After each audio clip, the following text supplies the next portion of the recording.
So, dude, Yeah. whenever you come back here, I always think of being in a cab on my way to the farm or being at the farm. Can't remember the name of the hotel.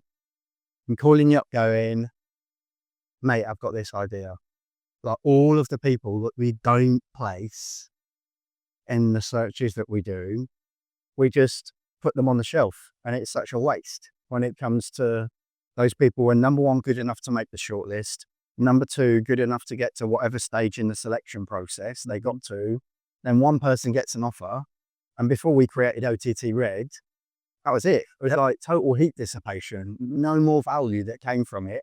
Then we had the idea to just put them all into one project and create the OTTRED community. Yeah.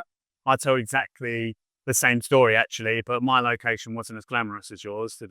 Where were you? I was in the UK in our Bisildon, no, in Brentwood, Yeah. in our office where we had that stormtrooper model, in our office. Yeah, I remember that one. And I had exactly the same conversation. It's still the story that I tell to this day. And I'm always shocked because that was only what, three years ago? Yeah. But where we were and the idea to what it is now, I didn't think it would be where it is now. It's a classic story of persistence. Every single day, crafting away at it. Yeah. The number of different things we've tried within OTTRED, I mean, most of them, like most entrepreneurial things we've tried, they've failed. But when we started that WhatsApp group, I thought, well, we'll probably end up with like 30, 40, 50 people. And now I think last time I counted, it's nearly 900 people. It's funny because I was actually listening to the conversation that you had with Josh earlier today about OTTRED, and I feel like we had the initial period for the first few years, there was like a massive trajectory and everything was going in a really nice direction. But the conversation you had, I don't know when you had it with Josh, you sort of felt like things had stagnated a little bit at that time.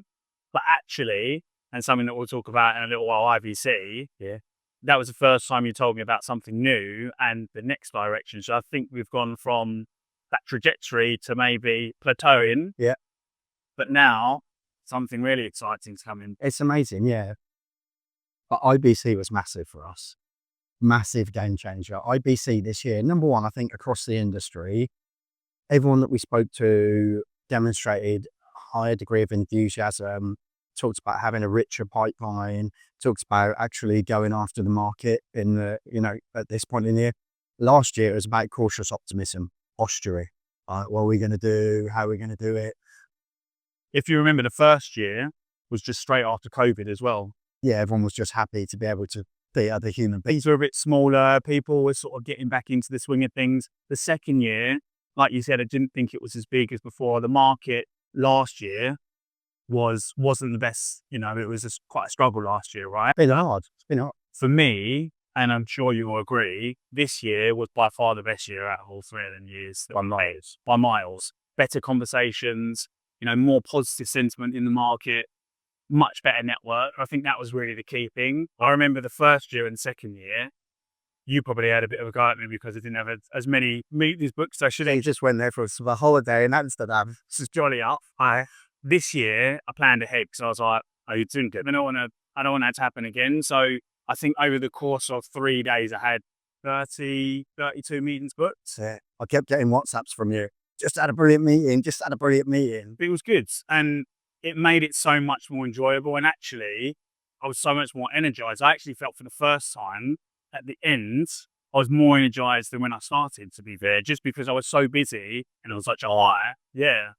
What did you think, Leo? Because yours experience was a little bit different. Obviously, you on the Bedrocks.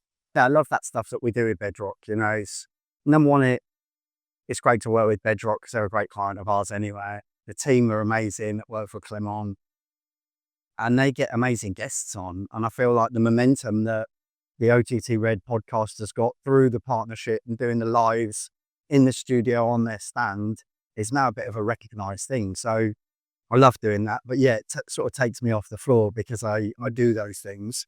Let me ask you a question quickly about the podcast. What did you, obviously all of the conversations had some really exciting points, I'm sure, but were there any big takeaways in terms of like industry trends or any really interesting companies or topics that you discussed when you were within them podcasts that you sort of took from that?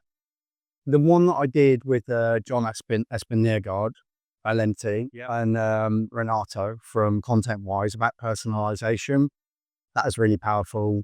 Two proper experts, heavy hitters. They're talking about how important personalization is now, but also how much further forward it can be taken. Really good. The other one that I'd say was the one about in-car entertainment. In-car entertainment is a game changer. Like, with the rise of autonomous driving, the vehicle is going to change and be something totally different when it comes to what it constitutes as an entertainment location. It's just amazing. The one with Michelle Munson, Yeah. I remember you telling me about that is like absolute powerhouse. Alluvio and content distribution via blockchain, total game changer. Like, absolute game changer. And if you look at the complexion of the market and what's happened with Edgio, and there's some really interesting players there. There's really interesting players. And CDN is obviously really important to anything to do with streaming. Then you get someone like Michelle Munson come in, who is intense, she's driven, she's proven, and she's using literally frontier technologies to do something that everyone depends on in a totally new way. disrupt the market. I can't wait to release that podcast. When that drops, it's going to be amazing. And now we've got OTTRED Club. Like, that's a game changer for us. OTTRED community, nearly 2,000 people, 900 companies represented, 65 countries.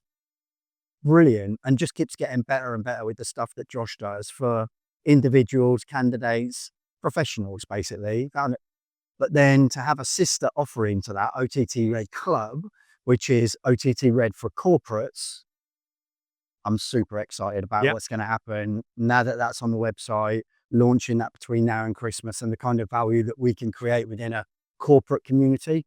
Those two things are so productively symbiotic. Yeah. I think that, like I said, in that live conversation that you had with Josh, it sort of felt like you were trying to find something with OTTRED. It sort of got to a point where we're like, we need to sort of take it to the next level. And you're not short of ideas, to be fair. And there were a few things that you were talking about. I think you said OTTRED TV at the time. We were sort of trying to find out what the next frontier is. But I think we agree, and I think how passionate we are about what OTTRED Club could be, that this is sort of what we've been waiting to find, really, and what we've been looking for. So I think the potential is, the ceiling is quite high with what you do with this. Do you know what I honestly think will happen with it? We've just launched it. There's 10 components to what organizations who are part of OTTRED Club will get: LinkedIn training, marketing support, business introductions, discounted recruitment. It totally changes the game for a recruitment company to be offering that horizon of things. And we know we can do it because we're already doing it for lots of organizations. We're just not putting it together to create the spine of one proposition. That's what excites me, because it feels like we've been doing all these things and then we've had another light bulb moment where we go, actually, just put all these things together. Monthly subscription, plan the 12 months out so that companies know exactly what they're going to get, and it's like a concierge grade service. I'm super excited about doing it. I think it's something totally different in our space as well. The thing for me is, I think from the relationships now that we've built in the industry, it's actually nice for me when I speak to the network that we've built to be able to speak to them a bit more about the value that we can provide them other than just recruitment. Yeah, definitely. Because we can offer so much more than that. And I think that this is going to really open the conversation up so much more. I'm going to learn and grow a lot more in terms of what I can provide and my knowledge in the industry. And like I said, we'll still give an amazing service when it comes to recruitment, but it's just everything else that we had to provide as well. Do you know what excites me is if there's one component? Obviously, I love doing the recruitment side of things. Like, you and I working yesterday on doing what we're doing, and we'll be doing it again late in the evening because we're in Dubai and that's in North America. It's the way the cookie crumbles. Let's choose this week for me to come over. By the way, you are sirens in America. Yeah. But the thing that I'm really looking forward to is the LinkedIn training. I genuinely believe, personally as well, like, I've been through this, what LinkedIn offers as a platform, particularly for C-suite leaders, but also for everyone in the organization, to be in a digital environment where they're talking about their products, talking about their journey as a leader, positioning their business in a more favorable way so that they're elevating the awareness of their product offering, where they're going, it creates proximity and trust with the market. And that means you've got more opportunity to foster a wider pipeline of business, attract better talent. And I think a lot of people don't realize that you can retain talent as well. If you've got your leaders who are publicly talking about their passion for the business, their belief in the product offering, what the strategy is and how passionately they're executing on that strategy, the people in the business feel more connected with their leaders because they know their leaders are confidently talking about that stuff. So, the LinkedIn training, 6-week training course, really structured, having worked with Sean Anderson at a team at Hoxo. I mean, if there's one company that are proven when it comes to doing LinkedIn training, it's Sean Anderson and Hoxo. And they've worked with us on all the IP to make that ready for the media sector. Yep. But we can also be very credible when we're giving that training because we've sort of got the battle scars to show for it. I mean, I'm sure if you look at what you did 5 years ago on LinkedIn, you'd probably be quite embarrassing, to be fair. I do. I actually do that. I look back at the videos and think, oh, wow, that was the start of the journey. It's the same for me. I mean, if I were to look at the videos and the content I was putting on LinkedIn when I first started, I remember when I first joined Red Hole, I think I had a picture as my LinkedIn profile picture with a big yacht in the background. Like it was me. It just wasn't nice one. It just wasn't very professional. And can we cut that bit out, do you think? Or nah, I liked it. It's real. It's raw. I look back at your old videos and mine, and I'm like, wow. The point I was until I just caused chaos while knocking it over is that we've sort of got the battle scars to show for it, so we can actually be very honest and truthful about what works and what doesn't work, and we can be quite confident in the way that we're speaking to people about that as well, because we've been there and done it. Yeah, 100%, mate.